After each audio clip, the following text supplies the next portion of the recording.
শুভ সকাল। আজ 8ই অগ্রহায়ণ 1431, ইংরাজির 24শে November 2024। 24শে November 1933 Bankimchandra সেনের সম্পাদনায় প্রকাশিত হয় বিখ্যাত সাহিত্য সাপ্তাহিক দেশ পত্রিকা। 1959 প্রথম চলচ্চিত্রে অভিনয় করেন রবীন্দ্রনাথ ঘোষ দস্তিদার বা রবি ঘোষ। তিনি ছিলেন বিখ্যাত বাঙালি চলচ্চিত্র অভিনেতা।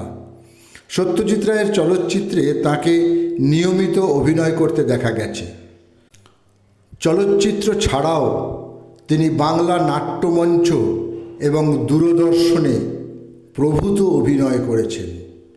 সত্যজিৎ রায়ের পরিচালনায় গুপি গাইন বাঘা বাইন সিনেমায় বাঘার চরিত্রে অভিনয় করে তিনি জগৎ বিখ্যাত হয়েছেন।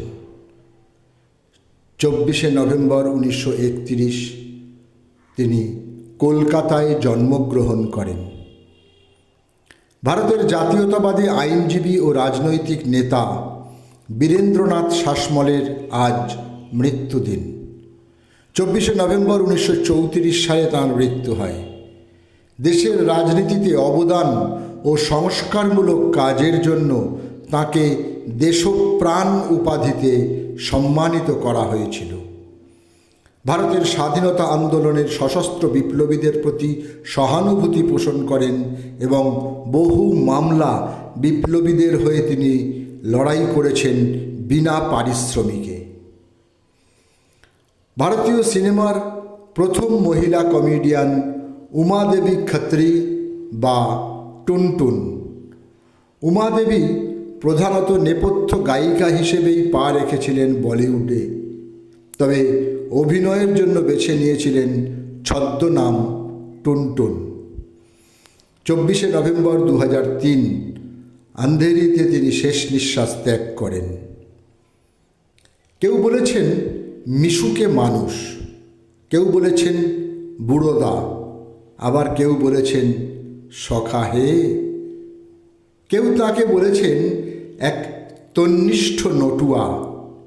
আসলে তিনি মিস্টার কাকাতুয়া নাটকের চরিত্র মানিকলাল। হ্যাঁ, মানিক তো অনেক রকমেরই হয়, তবে তার রঙটা ছিল কিন্তু লাল, অর্থাৎ রক্তের রং। মানিকলাল চরিত্রাভিনেতা ছিলেন গৌতম বসু। আজ তাঁর মৃত্যুদিন।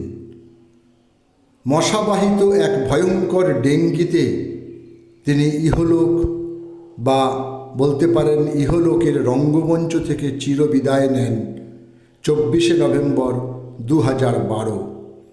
বহুরূপীতে তিনি অভিনয় করেন মৃচ্ছকটিক, গালিলেও, রাজদর্শন, যজাতি, মালিনী, প্রীতি পরমনিধি, আগুনের পাখি, মিস্টার কাকাতুয়া, এমনই আরও অনেক নাটকে। সকলকেই আমার আনত প্রণাম।